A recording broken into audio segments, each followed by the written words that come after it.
میشم دو میشه. نیفتی حالا. آمدی اینجا کیر بخوری داداش.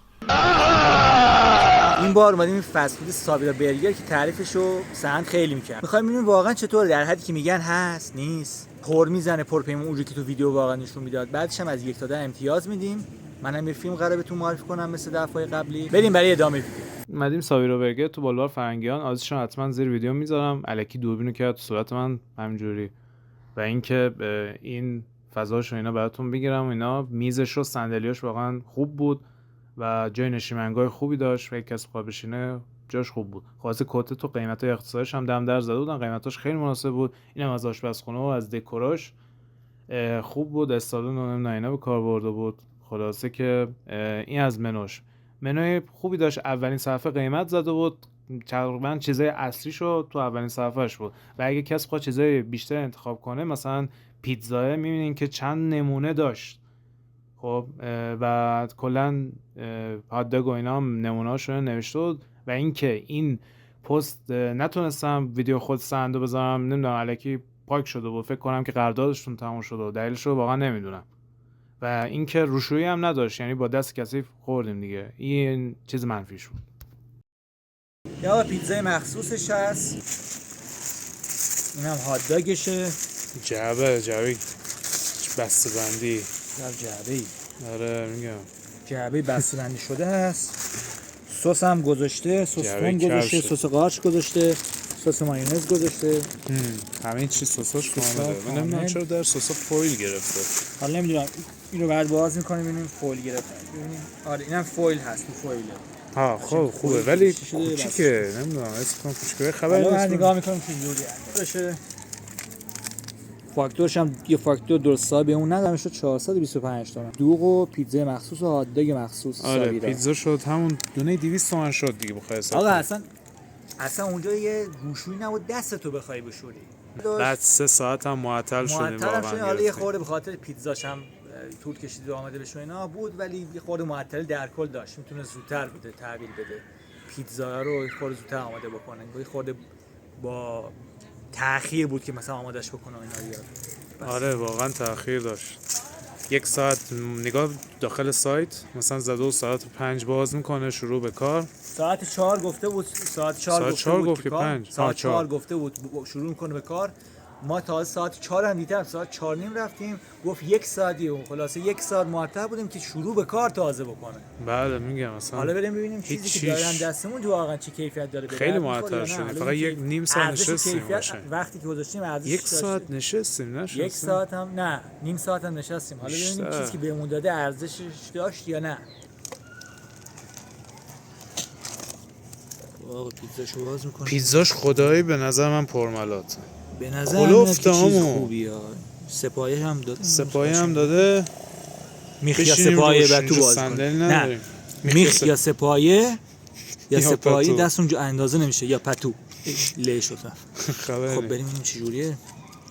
یه دونش بزن. من آدم سوسی هستم خودم. آدم سوسی هستم. بذار با سس هم امتحان کنم. من رو سس حساسم. سس درست کنم دست مشتری بخوره.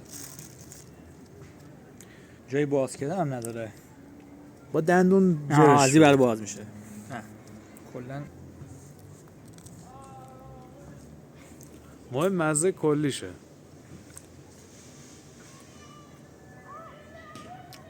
آقا پیتزاش خوبه. خمیر طور هم نیست. خوب پخته شده. سسش هم خوب بود. سس که گذاشتن هم سس آشغالی نیست. برای هات داگش هم یه تستی بزن. جعبهش و دیزاینش که واقعا نمره 10 میگیره. جعبهش عالیه. آره از لحاظ دیزاینی خوبه. حالا ببینیم ملات و اینا چجوریه کلا.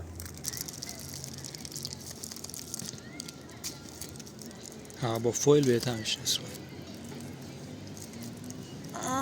جون کشیم اینو. خب حالا ببینیم هات داگش چطوره. اول ببینیمش. مخلفاتشو ببینیم. قارچ گذاشته خوبه حاجی. پیتزاش هم خوبه. ولمه مطهره خوبی. آره بوش خدا خیلی خوبه. هاتداگش خیلی بوش خوبه. سس آره بوش خیلی خوبه. چیه سس؟ این نه چیپس و اینا، چیپس خرد شده. چیپس خرد شده و تیکای گوجه هم گذاشته. اوکی بزن ببینیم چجوریه.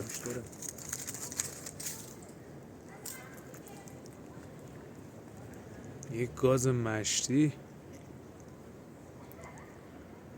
مزه تنوری میده. مزه تنوری یعنی چی؟ یعنی انگار تو تنور بوده. یه همچه حالتی داره مزهش. خب باره دیگه. انگار سوسیس تنوریه. روغن و پنج پیزاش خیلی خوب برمه. پیزاش عالیه. بهش میخوره کش اومدنی و اینا قشنگ معلوم بود. همش گوشته. نونش هم خوب قشنگ پخته شده. نونش هم میخورده حرارت دیده. ببینین. آره نونش هم از بس تنور شده از وسط بوده قشنگ. راحت نصف شد. کنجد هم داره. در کل خوبه. من دوتاش اوکی بودم. خب میخوای امتیاز هم بگو. امتیاز برای پیتزای مخصوص من میدم 8 8 و نیم 8 میدم 8 آقا 8 خوبه دیگه. برای هات داگم اونم میدم 8. خب برای چی کم کردی بیشتر؟ برای خود هات داگ یا به خاطر مثلا مشکلاتی که داشت فست فودیه؟ مشکل نداره. کیفیتی و اینا اوکی بود. مثلا ارزش وقتی که گذاشتیم اونجا نشستیم منتظر بودیم اوکی بود، ولی بهتر از این هم هست. یعنی اوکی هست ولی نمره کامل در کل من نمیدم. سختگیرم نمره کامل واقعا مزه خوب بود دیگه. مزگی خوب بود. آره مزگی اوکی بود. پیتزا خوب بود. پیتزا مخصوصا خیلی خوب بود. پخته شده بود. هات داگو میگم یه مزه تنوری داشت خیلی خوب بود. اصلا پیتزای 9 میدم. 9 میدی؟ پیتزا 9 میدم. کدومش بهتر بود حالا؟ ولی پیتزا یا هات داگ؟ به نظر من هات داگ بهتر بود. نمیدونم از نظر چشم من دارم تصمیم میگیرم. هات داگی هم خوب بود. پیتزا هم خوب بود دیگه. من که مزه کردم پیتزای خوب بود. هات داگی هم خوب. در یه حد تقریبا دو تاشو خوب بودن. خیلی فویل پیچش هم نکرده بود. سساش هم اوکی. سس خوبی هم گذاشته. خب پس جمع بندی میشه اون 8 شد و 9. هات داگ شد 8. پیتزا شد 9. خوبه که بریم که ببینیم نظر من چیه. آقا من اول هات داگ رو تست می‌کنم. هات داگ گفتم حالا دم دستا رو تستش کنیم خلاصه. نه اول بدون سس امتحان بکن. اوکی. اول بدون سس. مزهش بگو خوب.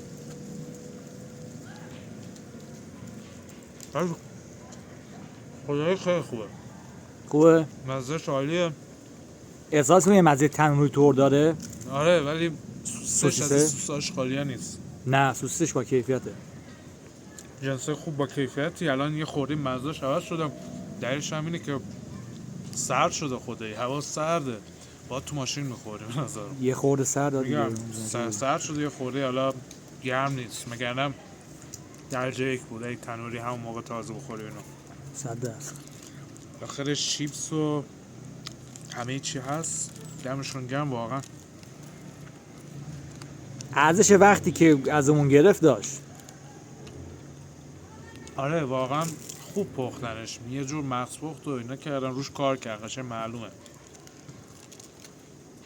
یه چیز الکی نیست. چیزیه که روش کار شد و پنیر پیتزاش هم خدای بهترین پنیر پیتزا. خب دن سرویس خوبه دیگه. همش خوردی. باز صورت پیتزا بود. اوکی. ببینم پیتزاشو. همین کش اومدنه خود سند خیلی جوابه به خدا. مردونه پیتزای خوبی علی.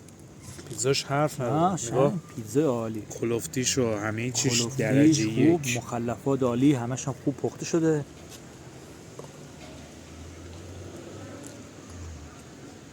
اصلا تعریف نیست. بهترین پیتزایی که خوردم. واقعا بهترین پیتزا. این اینقدر خوبه. عالی. وسطش ذرت داره، قارچ داره.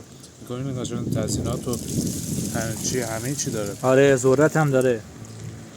واسه که حسابی تزیینات و اون چیزایی که داخل تبلیغات بود، یعنی اصلا شباهت خیلی داشت. نسبت به تبلیغاتش کپی بود. دقیقاً این نکته‌ای که باید میگفتیم که تو تبلیغات اون چیزی که بود بزرگنمایان گندگویی نکرده بود. همون چیزی که تو ویدیو بود هر چی بود و سند تبلیغ کرده بود. واقعا کیفیتی تو همین هم بود. آره هم چیزی که تو حسی که تو ویدیو گرفتم اینجا هم دیدم از نظر پیتزایی و اینا واقعا به نظر من دوتاش نمره 9 میگیرم. 9 او یه دونه فقط به خاطر این چیکار میکنم، به خاطر که یک ساعت اول علافم کردم، طول دادم، بعد روشویی هم نداشت. من دست کثیف دارم میشم میخورم.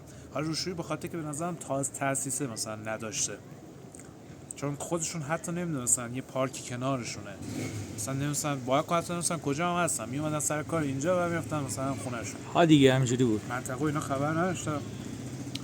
خلاصه که تاسیسه. به نظر من حمایتشون کنی، واقعا دمشون گرم. من که خدای خیلی راضی بودم. به نظر من که دمشون گرم. خلاصه برین امتحانش کنین. آدرسش هم اینا که داخل اول ویدیو هست، اگه دوست داشتین برین اونجا. آره منم توصیه کامنت کنین اگر رفتین.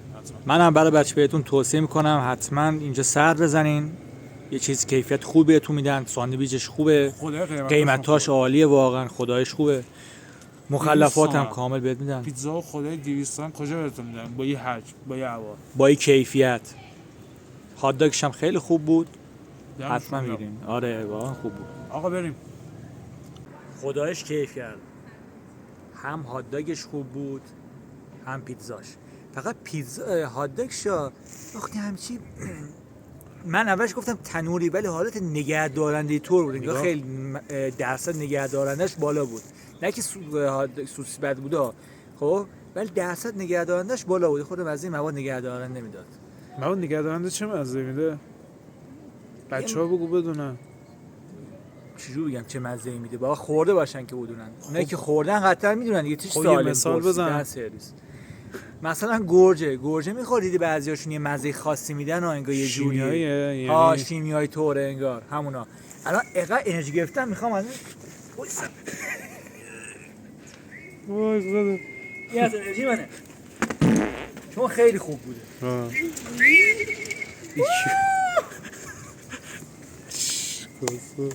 انرژی دیدی؟ انرژی بود که عزیز میگم فسود خوب که خوردم انرژی جوری میگیرم. اگر چیز بد باشه آدم خب مثلا لش میکنه. وقتی چیه؟ وقتی برای بچه شیرازی یه فیلم درجه یک معرفی کنم. فیلم عالیه. بله. بازم میگم من فیلم‌های آتش‌خال مارول و اینا معرفی نمی‌کنم. یه فیلم مارول هست که ارزش داره بخوام معرفی کنم، اونم میام برای بعدم معرفی می‌کنم. ولی فعلا اینو داشته باشین از من. علی ندیده، حیفش که ندیده. بدبخت ندیده. فیلم خانه دوست کجاست؟ عباس کیارستمی ساخته. داستان یه پسری هست که پسر بچه‌ای دبیرستان ابتدایی، میام دبیرستانی خود ابتدایی به اسم احمد که سر کلاس هستن، اشتباهی دوست هم کلاسیش دفتر او رو برمی‌داره، یعنی اشتباهی دفتر دوست هم کلاسیشو برمی‌داره، محمد رضا نعمتزاده. خلاصه دفترشو برمی‌داره و میره خونه. موقعی میره خونه میفهمه ای وای دو تا دفترش هم شبیه هم بوده. ای دل غافل. دفتری برداشتم، معلمم دعواش کرده بود همون روز، گفت که اگر دفتر مشق تو دفعه بعدی نیاوردی، تکلیف ننوشته باشی، از مدرسه کلا اخراج. خلاصه این میفته دنبال ای که چیو میگم، همین احمدو میگم، میفته دنبالی که هر طور شده بره دفتر مشق رفیقش رو ردش بده. توی روستایی هم مثلا از یه روستایی میره، روستای کوکر اسمش، یعنی میره سمت روستای کوکر میکشن اونجا. کوکر نه کوکی نمیکشن، اسم روستا کوکره، یعنی معروف روستای کوکر. کاکر نداریم؟ نه کاک ساکر چیزا نیست. خلاصه معروف شده به اینا میرن اونجا که دفتر مشق رو رفیقش بده. داستان فیلم درباره این خیلی فیلم قشنگیه، واقعا با محتوا است، واقعا درجه که حتما بهتون پیشنهاد میکنم ببینین.